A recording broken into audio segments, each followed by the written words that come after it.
Perang Khaybar dan Wadil Qura.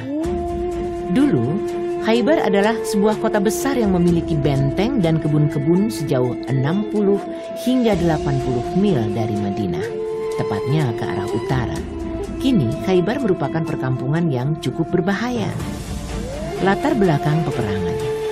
Setelah Nabi Shallallahu Alaihi Wasallam merasa aman dari serangan salah satu dari 3 sayap pasukan musuh dan mendapatkan jaminan keamanan yang utuh setelah dikukuhkannya gencatan senjata, maka pandangan beliau terarah kedua sayap lainnya, yaitu Yahudi dan beberapa kabilah Najd. Agar stabilitas keamanan dan kesejahteraan benar-benar menjadi lengkap, sehingga ketentraman tercipta di seluruh wilayah, lalu orang-orang muslim dapat berkonsentrasi untuk menyebarkan risalah Allah. Karena Khaybar merupakan kandang konspirasi dan pengkhianatan pangkalan militer, sumber permusuhan dan pemicu peperangan, maka tidak mengherankan jika Khaybar menjadi sasaran pertama yang dilirik orang-orang muslim. Sekalipun memang demikian keadaan Khaybar, kita tidak boleh lupa bahwa penduduk Khaybar adalah orang-orang yang menghimpun pasukan untuk memerangi kaum muslimin dan mendorong Bani Quraisyah untuk melanggar perjanjian dan berkhianat. Menjalin kontak dengan orang-orang munafik yang merupakan duri dalam masyarakat Islam. Berhubungan dengan penduduk Ghatafan dan orang-orang Arab Badui yang merupakan sayap ketiga dari pasukan musuh. Di samping itu, mereka sendiri juga mempersiapkan diri untuk berperang. Sepak terjang mereka ini membuat orang-orang muslim selalu merasa terancam bahaya. Bahkan mereka pernah menyusun rencana untuk membunuh Nabi Shallallahu Alaihi Wasallam. Dihadapkan pada kenyataan ini, terpaksa orang-orang muslim mengirim satuan pasukan hingga beberapa kali dan menghabisi para tokoh pengkhianat seperti Salam bin Abdul Hukaik dan Usair bin Razam. Sekalipun keharusan orang-orang muslim untuk menuntaskan masalah orang-orang Yahudi lebih besar, tetapi mereka menundanya, sebab ada kekuatan yang lebih besar daripada orang-orang Yahudi itu, yaitu Quraisy yang secara terang-terangan menyerang kaum muslim. Setelah serangan ini padam, maka perhatian bisa dipusatkan kepada para penjahat itu dan sudah tiba saatnya untuk membuat perhitungan dengan mereka. Berangkat ke Khaybar. Sepulang dari Hudaybiyah, Rasulullah Shallallahu Alaihi Wasallam berada di Madinah pada bulan Zulhijjah dan sebagian Muharram. Pada sisa bulan Muharram itu beliau berangkat ke Khaybar. Menurut para musafir, Khaybar merupakan janji yang pernah disampaikan Allah dalam firman-Nya. Wa'adakumullahu maghanima katsiratan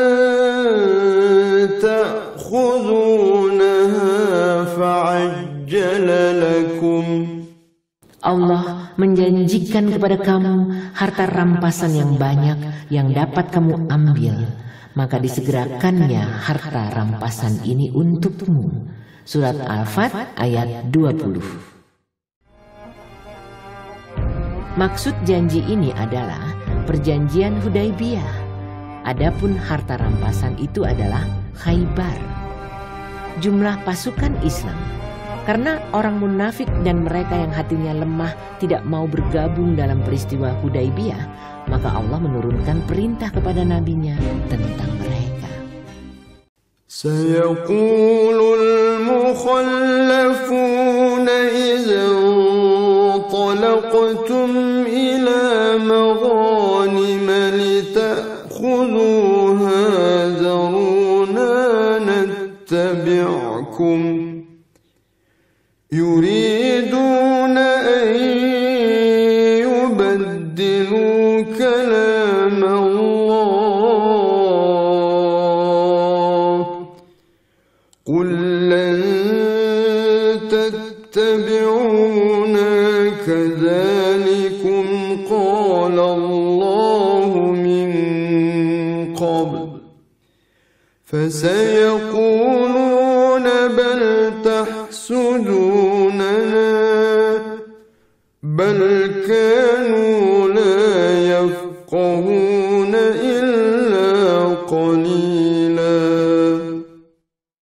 Orang-orang yang tertinggal itu akan berkata apabila kamu berangkat untuk mengambil barang rampasan, biarkanlah kami, niscaya kami mengikuti kamu. Mereka hendak merubah janji Allah. Katakanlah, kamu sekali-kali tidak boleh mengikuti kami. Demikian Allah telah menetapkan sebelumnya. Mereka akan mengatakan, sebenarnya kamu dengki kepada kami. Bukan mereka tidak mengerti, melainkan sedikit sekali. Surat Al-Fat ayat 15. Ketika Rasulullah SAW hendak keluar ke Khaybar, beliau mengumumkan bahwa yang boleh bergabung hanya orang-orang yang suka berjihad, sehingga yang bergabung bersama beliau hanya orang-orang yang pemberani. Sebanyak 1.400 orang. Yang diangkat sebagai wakil beliau di Madinah adalah Siba bin Urfutah al-Ghifari, tetapi menurut Ibnu Ishaq adalah Numailah bin Abdullah al-Laitsi. Namun pendapat pertama lebih benar menurut para peneliti. Pada saat itulah Abu Hurairah datang ke Madinah untuk masuk Islam. Dia bertemu Siba bin Urfutah yang sedang sholat subuh. Seusai sholat, Siba memberinya bekal perjalanan. Lalu Abu Hurairah menemui Rasulullah SAW. Beliau memberitahukan keislamannya kepada para sahabat dan menyuruhnya bergabung bersama mereka. Orang-orang munafik mengadakan kontak dengan Yahudi. Orang-orang munafik telah banyak berbuat untuk kepentingan orang-orang Yahudi. Pemimpin munafikin Abdullah bin Ubay mengirim utusan kepada Yahudi Khaybar untuk menyampaikan pesan. Muhammad hendak mendatangi kalian, maka bersiap siagalah dan kalian tidak perlu takut terhadapnya karena jumlah dan kekuatan kalian lebih banyak. Kaum Muhammad hanya sedikit dan hanya membawa persenjataan yang minim. Ketika penduduk Khaybar mengetahui kabar ini, mereka mengutus Kinanah bin Abul Hukaik dan Hauzah bin Kais ke Ghatafan untuk meminta bantuan kepada mereka, sebab Ghatafan merupakan sekutu Yahudi dan sepakat untuk memusuhi orang-orang Muslim. Jika dapat mengalahkan orang-orang Muslim, Ghatafan meminta syarat untuk diberi separuh hasil korma Khaybar. Jalan menuju Khaybar. Dalam perjalanannya ke Khaybar, Rasulullah SAW mengambil jalan lewat Gunung Asar. Ada yang membaca Isr. Setelah melewati As-Saba, beliau bermalam di suatu lembah yang disebut Ar-Raji. Dari tempat ini ke Ghatafan ditempuh dengan perjalanan sehari semalam. Orang-orang Ghatafan sudah mengadakan persiapan secara matang dan berangkat ke Khaybar untuk mengulurkan bantuan kepada orang-orang Yahudi. Tak seberapa jauh berjalan, mereka mendengar suara gaduh dan hiruk pikuk dari arah belakang. Mereka mengira orang-orang Muslim menyerbu keluarga dan harta benda yang mereka tinggalkan di Ghatafan. Karena itu mereka kembali lagi dan membatalkan niat untuk membantu orang-orang Yahudi. Karena khawatir suatu saat orang-orang Muslim justru menyerang keluarga dan harta benda yang mereka tinggalkan. Mereka tidak ingin ikut campur lagi urusan antara Nabi SAW dan orang-orang Yahudi Khaybar. Kemudian beliau menunjuk 2 orang penunjuk jalan yang ikut serta dalam rombongan pasukan. Salah seorang di antara keduanya bernama Husail. Mereka berdua menunjukkan jalan yang lebih pas untuk memasuki Khaybar dari arah utara, tepatnya dari jalur Syam. Dengan begitu pasukan muslimin bisa menghadang kemungkinan orang-orang Yahudi akan melarikan diri ke arah Syam atau ke Ghatafan. Aku akan menunjukkan jalan kepada engkau, wahai Rasulullah, kata penunjuk jalan itu. Beliau menyetujui rencana jalan yang akan dilalui hingga mereka tiba di suatu persimpangan yang memiliki beberapa jurusan. Salah seorang penunjuk jalan berkata, "Wahai Rasulullah, ini adalah beberapa jalan yang semuanya bisa ditempuh untuk mencapai tujuan." Beliau meminta untuk menyebutkan masing-masing nama jalan itu. Penunjuk jalan itu pun berkata, "Nama jalan ini adalah huzn atau kesedihan." Beliau tidak mau melalui jalan tersebut. Yang itu namanya jalan syasi atau kacau, kata penunjuk jalan itu. Beliau juga menolak melalui jalan itu. Yang itu namanya hatib atau sial, kata penunjuk jalan. Beliau menolaknya lagi.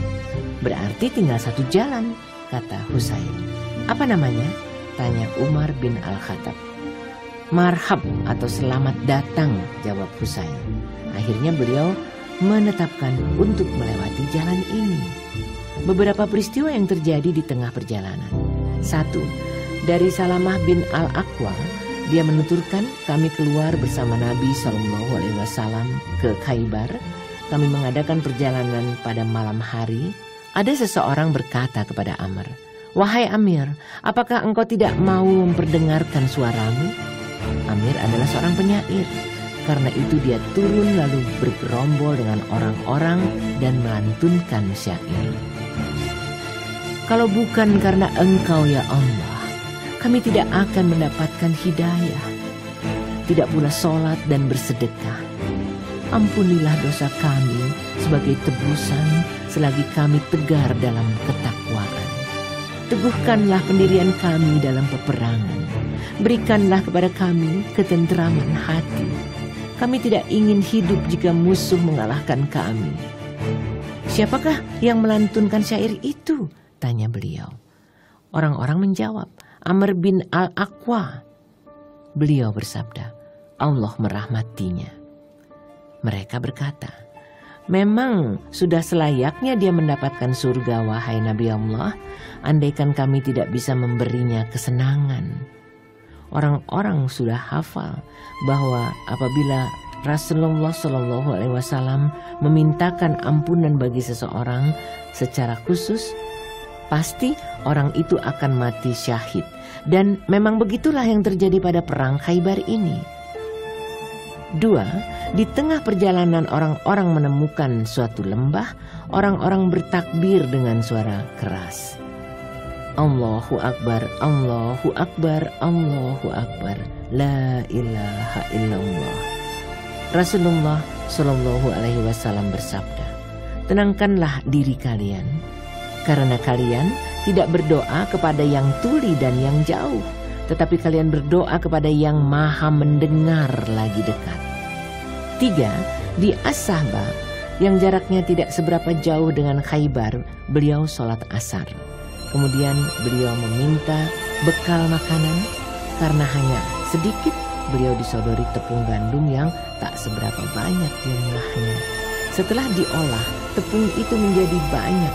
Beliau memakannya dan begitu pula semua orang. Kemudian beliau hendak melaksanakan sholat maghrib. Beliau cukup berkumur dan orang-orang juga berkumur. Kemudian beliau melaksanakan sholat maghrib tanpa wudhu lagi. Kemudian sholat isya tanpa wudhu lagi. Karena memang belum batal. Pasukan Islam tiba di pagar Khaybar. Pada malam hari sebelum esok hari terjadinya peperangan, orang-orang Muslim berada di satu tempat tak jauh dari Khaybar. Orang-orang Yahudi belum menyadari kedatangan mereka. Seperti biasanya, jika Rasulullah SAW hendak menyerbu suatu kaum pada malam hari, beliau tidak mendekati mereka kecuali setelah pagi harinya. Setelah waktu subuh tiba, beliau segera mendirikan sholat subuh. Penduduk Khaybar keluar dari rumah mereka sambil membawa sekop dan keranjang seperti biasanya menuju kebun. Saat melihat pasukan muslimin, mereka berteriak, "Itu Muhammad, demi Allah, Muhammad dan pasukannya." Kemudian mereka kembali lagi ke kota mereka dengan berlarian. Nabi SAW berseru, "Allahu Akbar, runtuhlah Khaybar. Allahu Akbar, runtuhlah Khaybar." Jika kita tiba di pelataran suatu kaum, maka amat buruklah bagi orang-orang yang mendapatkan peringatan. Nabi SAW memilih suatu tempat untuk dijadikan markas pasukan muslimin. Al-Hubab bin Al-Munzir menemui beliau dan bertanya, "Wahai Rasulullah, apakah tempat yang engkau pilih ini merupakan ketetapan yang diturunkan Allah, atau ini hanya sekedar pendapat dalam siasat perang?" "Ini adalah pendapatku," jawab beliau. "Wahai Rasulullah, tempat ini terlalu dekat dengan benteng Natat dan para prajurit Khaybar yang dipusatkan di benteng itu. Dengan begitu mereka bisa mengetahui keadaan kita, sementara kita tidak bisa mengetahui keadaan mereka. Anak panah mereka juga bisa ke tempat kita ini, sementara anak panah kita tidak bisa mencapai ke tempat mereka. Kita tidak bisa aman dari sergapan mereka sewaktu-waktu. Di sini banyak terdapat pohon-pohon korma. Tempatnya rendah dan tanahnya kurang baik. Andaikan saja engkau berkenan memerintahkan pindah ke suatu tempat yang tidak seperti ini, lalu kita ambil sebagai markas, engkau telah memberikan pendapat yang jitu, sabda beliau, lalu memerintahkan untuk pindah ke tempat lain. Setelah tiba di suatu tempat yang tak jauh dari Khaybar, beliau berseru, "Berhenti!" Setelah pasukan berhenti, beliau bersabda, Allahumma rabbis samawati as-sab'i wa ma adlalna wa rabbil ardina as-sab'i wa ma aqlalna wa rabbish shayatin wa ma adlalna fa inna lanas'aluka khaira hadhihi al-qaryah wa khaira ahliha wa khaira ma fiha wa na'udzu bika min syarri hadhihi al-qaryah wa syarri ahliha wa syarri ma fiha aqdimu bismillah. Ya Allah, Rabb langit dan bumi serta apa-apa yang dipayunginya, Rabb bumi yang 7 dan apa-apa yang dikandungnya, Rabb setan-setan dan apa-apa yang disesatkannya. Sesungguhnya kami memohon kepadamu kebaikan dusun ini, kebaikan penduduknya, kebaikan apapun yang ada di dalamnya. Kami berlindung kepadamu dari kejahatan dusun ini, kejahatan penduduknya, dan kejahatan apa yang ada di dalamnya. Majulah dengan nama Allah. Persiapan untuk bertempur dan kondisi benteng-benteng Khaybar. Pada malam menjelang penyerbuan benteng, beliau bersabda, "Besok aku benar-benar akan menyerahkan bendera kepada seseorang yang mencintai Allah dan Rasul-Nya, juga dicintai Allah dan Rasul-Nya." Esok harinya, orang-orang mengerumuni beliau dan berharap masing-masing agar diserahi bendera. Beliau bertanya, "Mana Ali bin Abu Thalib?" "Wahai Rasulullah, kedua matanya sakit," jawab mereka. "Suruh dia kemari." Maka Ali bin Abu Thalib dibawa menghadap Rasulullah SAW, lalu beliau meludahi matanya, berdoa, dan seketika itu juga sembuh. Seakan-akan dia sama sekali tidak pernah merasakan sakit mata. Setelah itu beliau menyerahkan bendera kepadanya. Ali berkata, "Wahai Rasulullah, aku akan memerangi mereka hingga mereka sama seperti kita. Jangan terburu-buru, turunlah di pelataran mereka, kemudian suruhlah mereka untuk masuk Islam. Beritahukan kepada mereka apa-apa yang harus dilakukan dari hak Allah. Demi Allah, lebih baik Allah memberikan petunjuk kepada seseorang lewat dirimu daripada engkau memiliki keledai yang paling elok." Khaybar bisa dibagi menjadi 2 paruh. Satu paruh memiliki 5 benteng, yaitu 1 benteng Naim, 2 benteng Ashab bin Mu'az, 3 benteng Kal'ah Az-Zubair, 4 benteng Ubay, 5 benteng An-Nizar. 3 benteng yang pertama terletak di wilayah Natat, sedangkan 2 benteng yang terakhir berada di wilayah Ashik. Sedangkan paruh kedua yang juga disebut Al-Katibah memiliki 3 benteng, yaitu 1 benteng Al-Kamus, benteng milik Bani Abul Hukaik dari Bani Nadir, 2 benteng Al-Watih, 3 benteng As-Salalim. Sebenarnya di Khaybar masih ada beberapa benteng selain 8 benteng ini, namun benteng-benteng itu relatif lebih kecil, tidak sebesar dan sekuat benteng-benteng tersebut. Pertempuran yang seru meletus di sekitar benteng-benteng paruh yang pertama, sekalipun benteng-benteng di paruh kedua lebih besar dan lebih banyak jumlah prajuritnya, tetapi mereka justru menyerah begitu saja tanpa ada pertempuran. Permulaan pertempuran dan penaklukan Benteng Naim. Benteng pertama yang diserbu orang-orang Muslim dari 8 benteng ini adalah Benteng Naim dan sekaligus merupakan garis pertahanan yang pertama bagi orang-orang Yahudi karena tempatnya yang lebih strategis. Benteng ini ditempati para tokoh dan pahlawan Yahudi yang jumlahnya ada sekitar 1.000 orang. Ali bin Abu Thalib bersama orang-orang Muslim menghampiri benteng ini dan menyeru orang-orang Yahudi agar mau masuk Islam. Mereka menolak seruan ini. Bersama rajanya yang bernama Marhab, mereka keluar untuk menghadapi orang-orang Muslim. Setelah kedua belah pihak berada di kancah pertempuran, Marhab menantang untuk adu tanding. Salamah bin Al-Aqwa berkata, "Setelah kami tiba di Khaybar, raja mereka, Marhab, keluar dengan menghunus pedangnya sambil melantunkan syair. Khaybar sudah mengenal, akulah Marhab. Memanggul senjata tajam, pahlawan berpengalaman." Pamanku, Amir, maju ke hadapan Marhab sambil membawa syairnya. Khaybar sudah mengenal, akulah Amir, memanggul senjata tajam, pahlawan berpetualang. Keduanya terlibat dalam pergumulan yang seru dan saling menyerang. Pedang Marhab mengenai perisai Amir dan membuatnya terpental. Amir berkelit dengan menunduk. Dia berusaha memegang lengan Marhab agar dapat menyabetkan pedangnya yang lebih pendek. Tetapi mata pedang Marhab membalik ke arahnya sekali lagi dan mengenai lututnya hingga dia meninggal dunia. Nabi SAW bersabda tentang diri Amir. Sesungguhnya dia mendapat 2 pahala.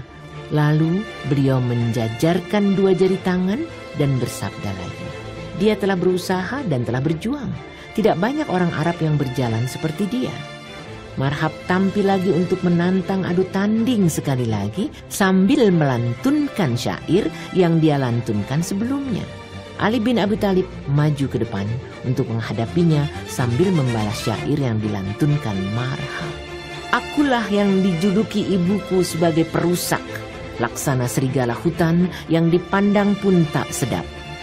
Ali bin Abi Thalib dapat membabat kepala Marhab hingga meninggal dan akhirnya benteng ini dapat direbutnya. Saat Ali semakin mendekati benteng mereka, tiba-tiba muncul seorang Yahudi dari atas benteng seraya berkata, "Siapa kamu?" "Akulah Ali bin Abu Thalib." "Demi yang diturunkan kepada Musa, niscaya kalian lebih unggul," kata orang Yahudi itu. Kemudian tampil Yasir, saudara Marhab seraya berkata, "Siapakah yang berani tanding denganku?" Az-Zubair tampil ke depan untuk menghadapinya. Safiyah, ibu Az-Zubair berkata, "Wahai Rasulullah, orang itu akan membunuh anakku." "Anakmu lah yang justru akan membunuhnya," sabda beliau. Dan memang begitulah kenyataannya. Terjadi pertempuran yang seru di sekitar benteng Naim. Di sini banyak pahlawan Yahudi yang terbunuh. Karena itu pertahanan mereka pun semakin mengendor dan tak sanggup lagi menghadang serangan orang-orang Muslim. Dari beberapa buku rujukan dapat disimpulkan bahwa pertempuran ini berjalan hingga beberapa hari. Orang-orang Muslim harus menghadapi perlawanan dan pertahanan yang cukup kuat. Hanya saja, lama-kelamaan orang-orang Yahudi merasa putus asa menghadapi orang-orang Muslim. Karena benteng ini dapat direbut, orang-orang Yahudi menyelinap ke benteng lain, yaitu Asab. Penaklukan benteng Asab bin Mu'az. Benteng Asab merupakan benteng kedua yang terkokoh setelah benteng Naim. Orang-orang Muslim melancarkan serangan di bawah komando Al-Hubab bin Al-Munzir Al-Ansari. Mereka mengepung benteng ini selama 3 hari. Pada hari ketiga Rasulullah SAW mengucapkan doa khusus untuk dapat menaklukkan benteng ini. Abu Ishaq meriwayatkan bahwa Bani Sam dan Bani Aslam mendatangi beliau dan berkata, "Kita telah berjuang dan tidak ada lagi sesuatu yang tersisa di tangan kita." Beliau memanjatkan doa, "Allahumma innaka qad arafta halahum wa an laysat bihim quwwah وأن ليس بيدي شيء أعطيهم إياه فافتح عليهم أعظم حصونها عنهم غناء وأكثرها طعاما وودكا. Ya Allah, Engkau sudah tahu keadaan mereka, orang-orang Muslim. Mereka tidak lagi mempunyai kekuatan dan di tanganku tak ada lagi sesuatu pun yang bisa kuberikan kepada mereka. Maka berikanlah kemenangan kepada mereka dengan menaklukkan benteng yang paling mereka perlukan, paling banyak makanan dan paling gemuk ternak-ternaknya. Orang-orang Muslim bangkit melakukan penyerbuan dan Allah menundukkan benteng Ashab bin Mu'az. Sementara di Khaybar tidak ada benteng yang lebih banyak makanannya dan lebih gemuk ternak-ternaknya selain dari benteng ini. Setelah Nabi Shallallahu Alaihi Wasallam memanjatkan doa dan memerintahkan untuk menyerbu benteng, maka Bani Aslamlah yang berada di barisan terdepan. Terjadi pertempuran yang sengit di depan benteng. Sebelum matahari tenggelam, benteng sudah bisa direbut dan ditaklukkan. Di dalam benteng ini orang-orang Muslim mendapatkan beberapa manjanik dan dababah atau alat perang untuk melontarkan peluru. Karena mereka benar-benar kelaparan seperti yang disebutkan dalam riwayat Ibnu Ishaq, maka beberapa prajurit muslimin ada yang langsung menyembelih himar dan menjerang belanga di atas api. Saat Rasulullah Shallallahu Alaihi Wasallam mengetahui hal ini, beliau melarang memakan daging himar yang sudah membusuk. Penaklukan benteng Az-Zubair. Setelah benteng An-Naim dan Ashab dapat ditaklukkan, orang-orang Yahudi yang berada di setiap benteng di wilayah Natat berpindah ke benteng Az-Zubair, sebuah benteng yang kokoh terletak di sebuah puncak bukit yang tidak bisa dijangkau kuda atau pejalan kaki. Karena perjalanan ke sana cukup terjal dan sulit. Di samping benteng itu sendiri yang sangat kokoh, Rasulullah Shallallahu Alaihi Wasallam memerintahkan untuk mengepung benteng ini. Pengepungan berjalan selama 3 hari. Ada seorang Yahudi menemui beliau seraya berkata, "Wahai Abdul Qasim, sekalipun engkau berada di sini selama sebulan, mereka tak akan ambil pusing sebab mereka mempunyai mata air dan cadangan minuman di bawah tanah. Mereka bisa pergi ke sana pada malam hari dan mengambil minuman dari sana, lalu kembali lagi ke benteng untuk bertahan di sana.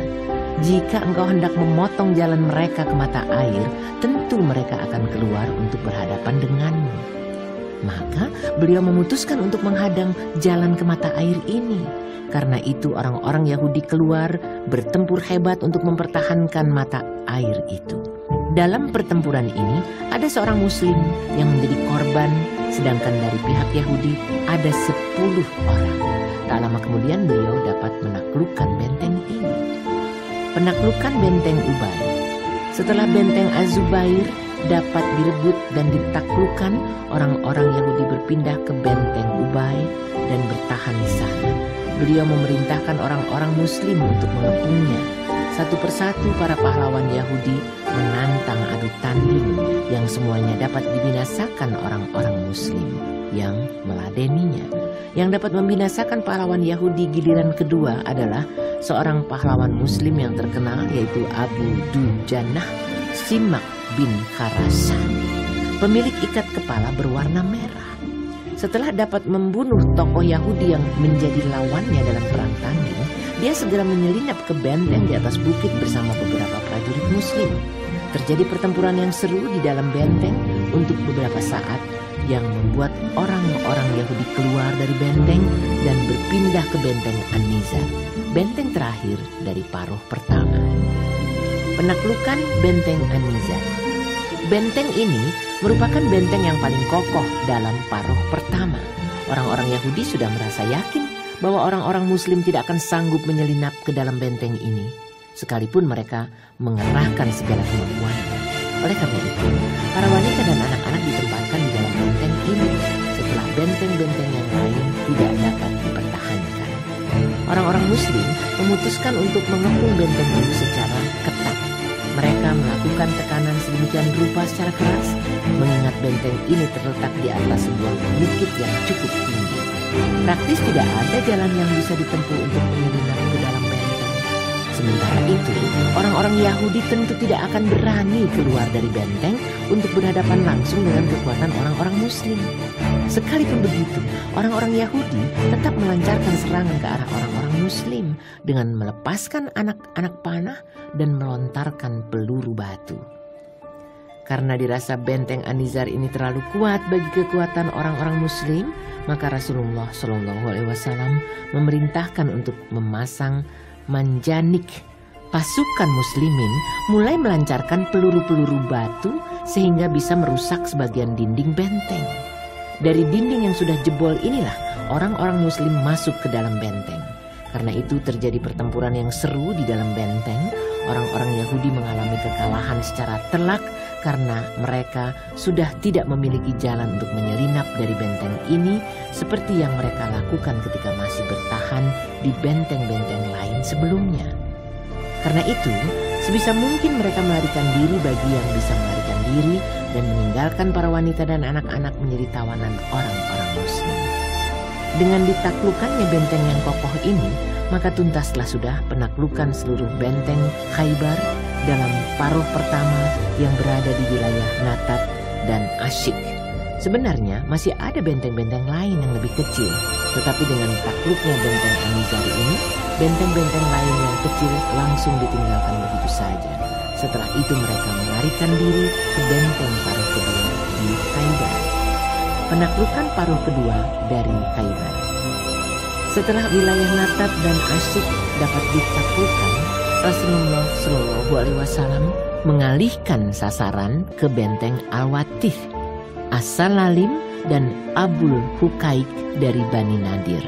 Orang-orang Yahudi dari wilayah Natab dan Asyik yang sudah kalah bergabung ke benteng ini dan bertahan di sana. Para penulis sejarah perang saling berbeda pendapat. Apakah di 3 benteng ini terjadi pertempuran atau tidak? Dalam penuturan Ibnu Ishaq disebutkan secara jelas tentang terjadinya pertempuran untuk menaklukkan benteng Al-Kamus. Bahkan dari penuturan ini dapat disimpulkan bahwa benteng ini dapat ditaklukkan hanya dengan pertempuran tanpa ada proses serah terima. Sedangkan Al-Waqidi menjelaskan bahwa pengambil alihan 3 benteng ini melalui serah terima. Tetapi dapat juga serah terima dilakukan setelah ada pertempuran untuk menaklukkan benteng Al-Kamus. Untuk pengambil alihan 2 benteng lain memang dilakukan dengan proses serah terima tanpa ada pertempuran. Apapun dan bagaimanapun yang terjadi, yang pasti Rasulullah SAW menetapkan untuk melakukan pengepungan secara ketat sesampainya di wilayah Al-Katibah. Pengepungan ini berjalan selama 14 hari. Selama itu orang-orang Yahudi sama sekali tidak keluar dari benteng.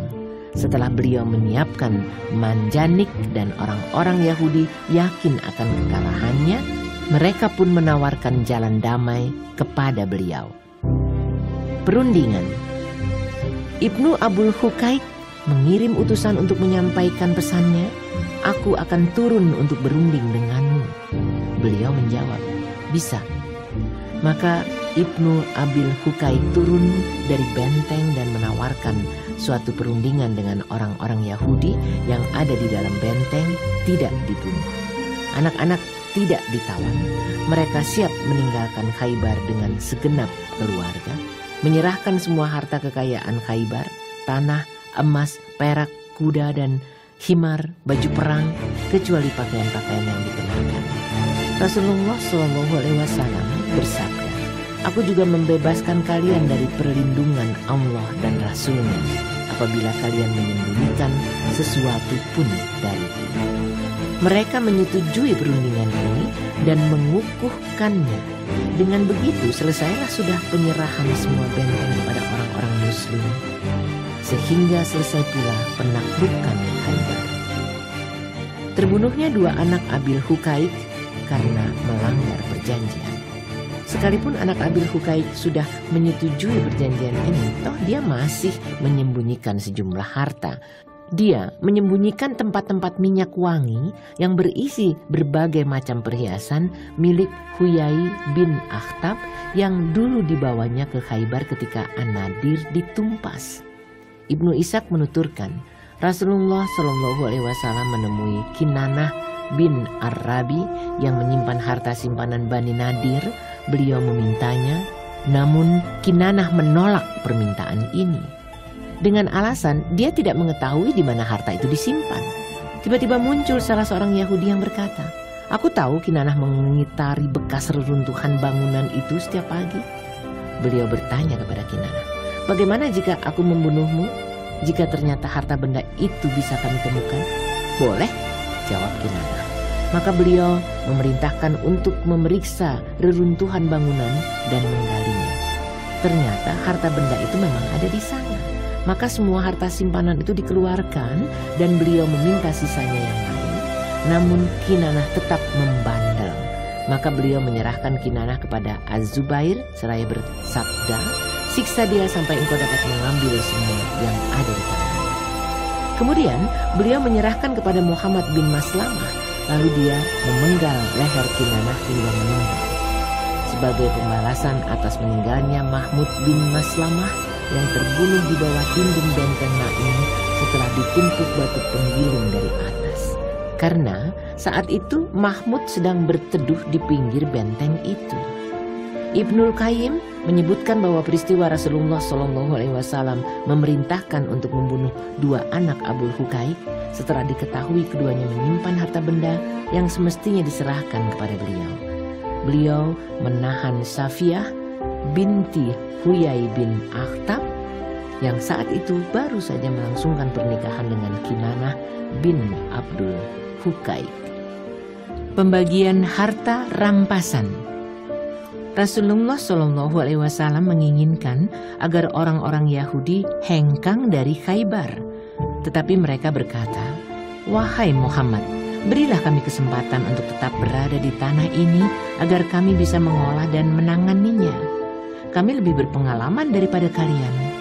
Dan memang Rasulullah SAW maupun para sahabat tidak mempunyai tenaga untuk mengolah tanah-tanah itu. Mereka sendiri tak punya banyak kesempatan untuk menanganinya. Karena itu beliau menyerahkan tanah Khaybar kepada orang-orang Yahudi dan mereka memperoleh bagian dari hasil tanaman dan panen buahnya, tergantung kepada Rasulullah SAW seberapa banyak beliau akan menetapkan bagian bagi mereka. Yang membuat ancar-ancar tentang pembagian hasil pengolahan tanah ini adalah Abdullah bin Rawahah. Tanah Khaybar dibagi menjadi 30 kelompok. Setiap kelompok dibagi lagi menjadi 100 bagian. Hingga jumlah totalnya ada 3.600 bagian. Nabi SAW dan orang-orang muslim mendapat separuhnya, yaitu 1.800 bagian. Beliau mendapat 1 bagian seperti yang didapat muslim lainnya. Sementara separuh lainnya sebanyak 1.800 bagian dikhususkan untuk para wakil beliau dan untuk urusan umum kaum muslimin. Orang-orang muslim yang ikut dalam peristiwa Hudaybiyah yang jumlahnya 1.400 orang juga mendapat bagian dari separuh yang terakhir ini, baik yang saat perang Khaybar itu mereka ikut bergabung atau tidak. Karena bagaimanapun juga harta rampasan dari perang Khaybar ini juga tidak lepas dari peran orang-orang yang ikut dalam peristiwa Hudaybiyah. Setiap kuda yang ikut mendapat 2 bagian, penunggangnya mendapat 3 bagian, sedangkan pejalan kaki mendapat 1 bagian. Banyaknya harta rampasan dari Khaybar ini telah diriwayatkan Al-Bukhari dari Umar. Dia berkata, "Sebelumnya kami tidak pernah merasa kenyang hingga kami bisa menaklukkan Khaybar." Begitu pula yang diriwayatkan Aisyah. Dia berkata, "Saat Khaybar ditaklukkan, kami berkata, sekarang kami bisa kenyang karena makan korma." Setelah Rasulullah SAW kembali ke Madinah, orang-orang Muhajirin menyerahkan apa yang dulu pernah diberikan orang-orang Ansar kepada mereka, berupa pohon dan buah korma, karena mereka kini sudah mempunyai banyak pohon kurma di Khaybar. Kedatangan Ja'far bin Abu Thalib dan orang-orang As'ariyin. Pada saat-saat peperangan Khaybar ini, anak paman beliau, Ja'far bin Abu Thalib, tiba bersama orang-orang As'ariyin, yaitu Abu Musa dan rekan-rekannya. Abu Musa menuturkan, kami mendengar keberangkatan Rasulullah SAW ke Khaybar saat kami masih berada di Yaman. Lalu kami pergi untuk berhijrah dengan naik perahu, yang akhirnya perahu kami terdampar hingga ke Habasyah. Kami bertemu Ja'far dan rekan-rekannya saat mereka berada di hadapan Raja Najasyi. Dia berkata, sesungguhnya Rasulullah SAW menghubungi kami dan memerintahkan agar kami menetap di sini. Maka menetaplah di sini bersama kami. Maka kami menetap di sana, lalu meninggalkan Habasyah hingga akhirnya kami tiba pada saat penaklukan Khaybar. Beliau memberikan bagian dari harta rampasan kepada kami. Padahal beliau tidak memberikan harta rampasan kecuali kepada orang-orang yang ikut bergabung bersama beliau. Namun beliau memberikan kepada orang-orang yang naik perahu kami bersama Ja'far dan rekan-rekannya. Beliau juga memberikan bagian kepada mereka. Saat Ja'far sudah tiba, Nabi SAW menyambutnya dan memeluknya. Beliau bersabda, demi Allah, aku tidak tahu karena apa aku gembira, entah karena penaklukan Khaybar, entah karena kedatangan Ja'far. Pernikahan dengan Safiyah.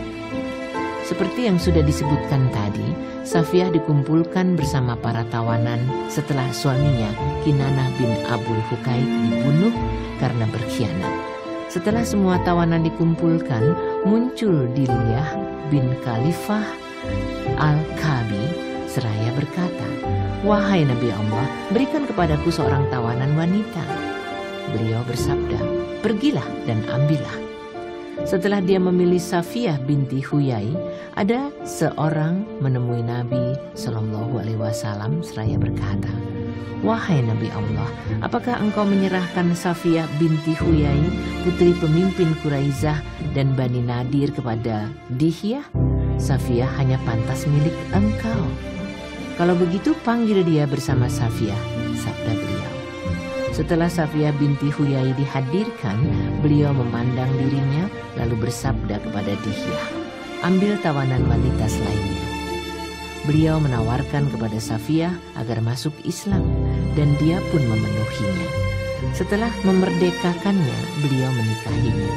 Adapun mas kawinnya adalah pembebasan dirinya.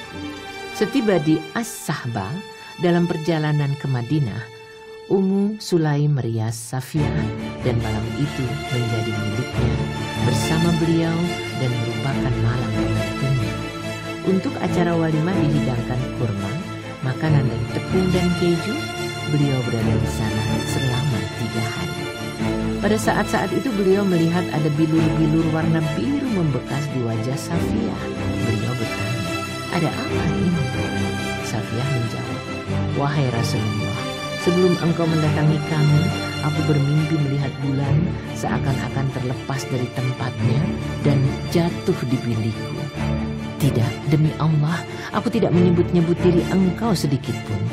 Aku menceritakan mimpiku ini kepada suamiku, lalu dia menempeleng wajahku. Rupanya engkau dianugerahi kerajaan yang ada di Madinah, sabda beliau. Masalah daging domba yang disusupi racun. Setelah Rasulullah SAW merasa tenang karena sudah bisa menaklukkan Khaybar, tiba-tiba muncul Zainab binti Al-Haris, istri Salam bin Miskam, di hadapan beliau sambil menyodorkan daging domba yang sudah dipanggang. Sebelumnya Zainab binti Al-Haris pernah menanyakan bagian mana dari daging domba yang paling disukai Rasulullah SAW. Ada yang mengabarkan kepadanya bahwa beliau menyukai bagian paha, maka dia menyusupkan racun lebih banyak ke bagian ini lalu mengirimkannya. Setelah menerimanya beliau menggigit untuk satu kunyahan, namun kemudian memuntahkannya lagi dan tidak menelannya. Beliau bersabda, tulang ini mengabarkan kepadaku bahwa di dalam daging disusupi racun. Kemudian beliau memerintahkan untuk memanggil Zainab binti Al-Haris. Setelah ditanya, dia mengakui perbuatannya. Apa yang mendorongmu berbuat seperti itu? Tanya beliau.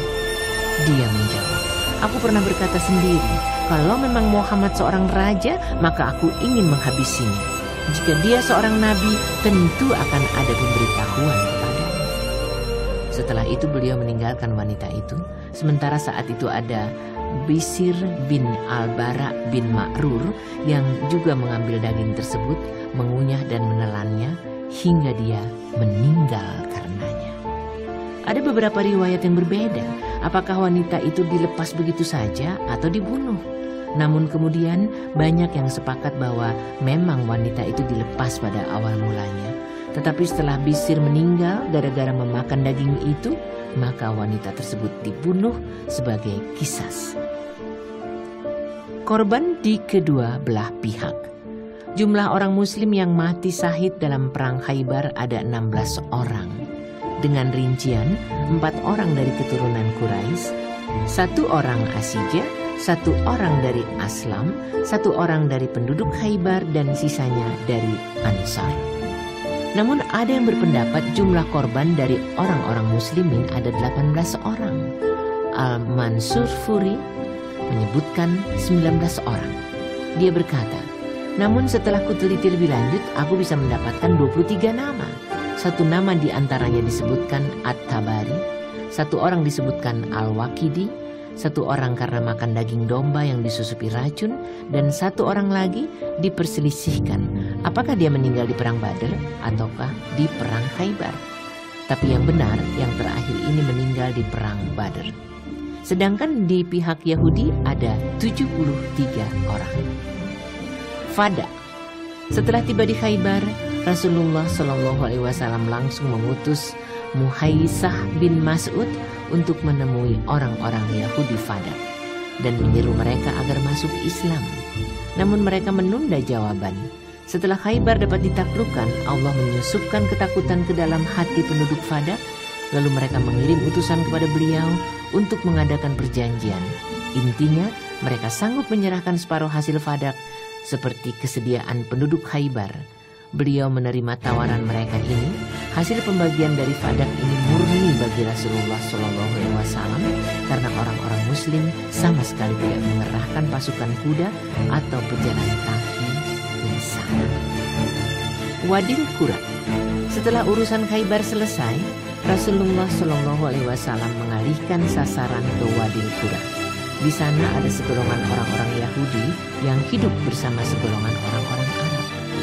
Saat orang-orang Muslim tiba di sana, orang-orang Yahudi menyambut mereka dengan lemparan anak panah hingga mengenai seorang pembantu Rasulullah SAW hingga meninggal dunia.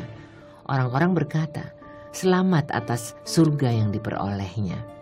Beliau bersabda, "Sama sekali tidak, demi yang diriku ada di tangannya." Mantel yang dia curi dari harta rampasan Khaybar, padahal dia tidak mendapat bagian dari harta rampasan itu, benar-benar menjadi api yang membakarnya. Saat orang-orang mendengarkan sabda beliau ini, tiba-tiba muncul seseorang ke hadapan beliau sambil membawa 1 atau 2 tali terompah. Beliau bersabda, "Ini adalah terompah dari api neraka." Nabi SAW menyiapkan para sahabat untuk berperang dan membariskan mereka. 1 bendera diserahkan kepada Sa'ad bin Ubadah, 1 bendera lagi diserahkan kepada Al-Hubab bin Al-Munzir, dan 1 bendera lagi diserahkan kepada Abad bin Bisir. Beliau menyeru agar mereka mau masuk Islam, namun mereka menolaknya. Muncul salah seorang dari mereka yang mengajak adu tanding. Az-Zubair bin Al-Awam melayani tantangannya dan dapat membunuhnya. Muncul orang kedua dari mereka dan akhirnya dapat dibunuh lagi oleh Az-Zubair. Orang ketiga dilayani oleh Ali bin Abu Thalib dan dapat dibunuhnya. Hingga ada 11 orang di antara mereka yang semuanya dapat dibunuh. Setiap kali ada 1 orang di antara mereka yang dapat dibunuh, maka sisanya diseru untuk masuk Islam. Saat itu tiba waktu sholat, maka beliau melaksanakan sholat bersama para sahabat. Setelah selesai sholat, beliau kembali menyeru mereka lagi agar mau masuk Islam, mengajak kepada Allah dan Rasul-Nya. Tetapi mereka tetap menolak. Pertempuran berjalan terus hingga sore hari.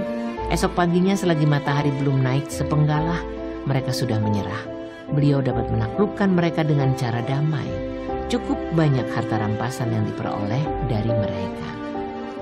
Rasulullah Shallallahu Alaihi Wasallam di Wadil Qura selama 4 hari dan membagi harta rampasan di antara para sahabat. Sedangkan tanahnya diserahkan kepada penduduk Wadil Qura untuk diolah seperti yang diberlakukan terhadap penduduk Khaybar. Taima. Tatkala orang-orang Yahudi Taima mendengar kabar tentang penduduk Khaybar yang menyerah, kemudian disusul penduduk Fadak dan Wadil Qura, mereka tidak berani menunjukkan perlawanan terhadap orang-orang Muslim. Mereka mengirimkan utusan untuk menawarkan perjanjian damai. Rasulullah Shallallahu Alaihi Wasallam menerima tawaran ini. Isi perjanjian dituangkan dalam sebuah tulisan yang isinya, inilah perjanjian Muhammad Rasul Allah dengan Bani Adi, bahwa mereka mendapat jaminan sebagai ahli zimah. Mereka harus menyerahkan jizyah, tidak ada permusuhan dan kepindahan ke tempat lain. Yang bertugas menulis surat perjanjian ini adalah Khalid bin Sa'id. Kembali ke Madinah. Setelah semua urusan beres, Rasulullah Shallallahu Alaihi Wasallam memutuskan untuk kembali ke Madinah. Perjalanan dilakukan pada malam hari. Pada akhir malam dalam perjalanan ini, pasukan dihentikan untuk tidur. Beliau bersabda kepada Bilal, "Jagalah kami malam ini." Namun rupanya Bilal tidak mampu menahan kantuknya. Dia terkantuk-kantuk sambil bersandar di samping ontanya.